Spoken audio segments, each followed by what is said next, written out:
Hello friends, SVP news में मैं दीपक आपका स्वागत करता हूं। आज के इस वीडियो में मैं आपको बताऊंगा कि इंटरनेट हमें कैसे और कहां से प्राप्त होता है। तो चलिए शुरू करते हैं आज का वीडियो। आज कोरोना महामारी में इकलौता इंटरनेट ही हम सबका सहारा रहा है। इंटरनेट पर हम सभी लोग कई घंटों तक टाइम पास में लगे रहते हैं। आज के युग में इंटरनेट मनुष्य के लिए रोज़ाना उपयोग का एक साधन बन चुका है। इंटरनेट के आ जाने से मनुष्य के जीवन में बहुत ही बड़ा बदलाव आ चुका है। आज के इस आधुनिक युग में इंटरनेट के बिना कुछ भी संभव नहीं है। मतलब कि दिन में जितना भी हमें काम होता है वो सभी इंटरनेट के माध्यम से ही हो रहा है, जो कि लोगों के लिए काफ़ी अच्छा है, क्योंकि इसमें टाइम की बचत होती है, पैसे की बचत होती है और साथ ही एनर्जी की बचत होती है। खास करके इंटरनेट उन लोगों के लिए सबसे अच्छा माध्यम बन गया है जो अकेले बैठे बैठे बोर फील करते रहते हैं। इंटरनेट के माध्यम से आज दुनिया में किसी भी कोने में एक दूसरे से जुड़ सकते हैं या डाटा शेयर कर सकते हैं। आज हम कई घंटों तक बिना खाए पिए रह सकते हैं, लेकिन 30 मिनट बिना इंटरनेट के रहना बहुत ही मुश्किल है। लेकिन आपने कभी सोचा है कि इंटरनेट काम कैसे करता है? इंटरनेट का मालिक कौन है? पूरा वर्ल्ड इससे कैसे कनेक्टेड है?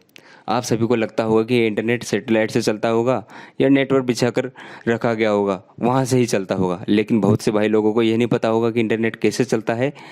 ऑप्टिकल फाइबर केबल से आप सभी तक इंटरनेट आते आते 3 अलग अलग कंपनी से होकर गुजरना पड़ता है। पहला होता है TR1 कंपनियाँ। ये वह कंपनी होती है जिन्होंने पूरी दुनिया में समुद्र के अंदर अपने केबल्स बिछा रखे हैं। आप जानते हैं कि इंटरनेट पूरी तरह से फ्री होता है।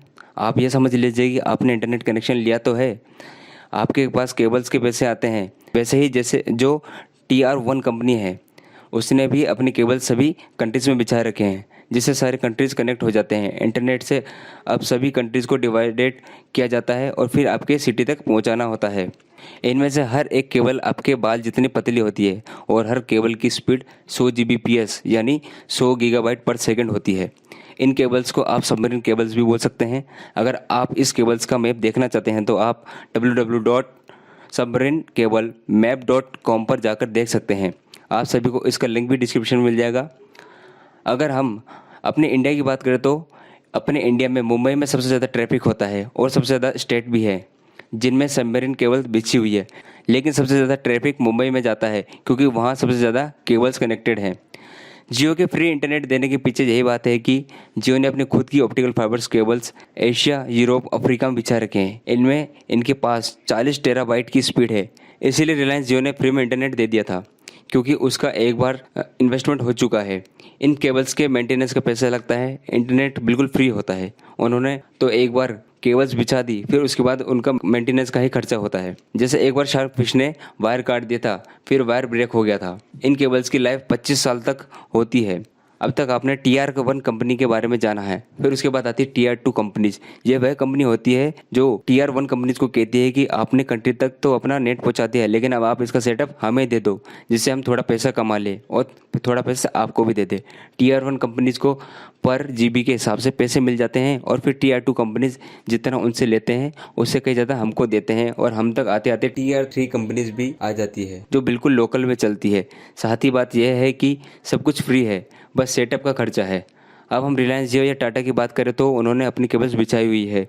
आपने कभी देखा होगा कि इंटरनेट की स्पीड बहुत कम हो जाती है, या जब जियो नया नया आया था तो उसके पास स्पीड बहुत ही अच्छी थी, लेकिन आखिर ऐसा क्या हुआ कि स्पीड कम हो गई है? वो ऐसा इसलिए हुआ क्योंकि आपने अपने एरिया में जो जियो का टावर देखा है तो उसकी स्पीड फिक्स होती है। अगर ये 100 GB की स्पीड देगा तो वो स्पीड उससे भी सब में बढ़ जाएगी, और आपने देखा होगा कि जहाँ यूजर ज़्यादा होते हैं वहाँ स्पीड कम होती है। यही कारण है कि स्पीड के कम होने का टावर की स्पीड सब में बराबर बढ़ जाती है। आपने कई बार ऐसी चीज़ देखी होगी कि आप अपनी कंट्री की वेबसाइट सर्च करेंगे तो वो जल्दी खुल जाएगी, क्योंकि उसको सबमरीन केबल से होकर नहीं गुजरना पड़ता है। अगर हम इंडिया की बात करें तो उसने सभी ऑपरेशंस के साथ मिलकर NIXI को बनाया है। इससे यह होता है कि इंडिया से इंडिया के सर्वर चलता है, इसलिए अपनी कंट्री की वेबसाइट सर्च जल्दी हो जाती है। अगर आपको आज का ये वीडियो अच्छा लगा तो प्लीज़ लाइक कीजिए, और अगर आपका कोई सुझाव है तो कमेंट करके हमें ज़रूर बताएं। साथ ही चैनल को सब्सक्राइब करना ना भूलें और साथ ही बेल आइकन को ज़रूर दबाएं, ताकि हमारे आने वाली नई वीडियोज़ का नोटिफिकेशन आप तक जल्दी से जल्दी पहुँच सके। आपका दिन शुभ हो। बहुत बहुत धन्यवाद।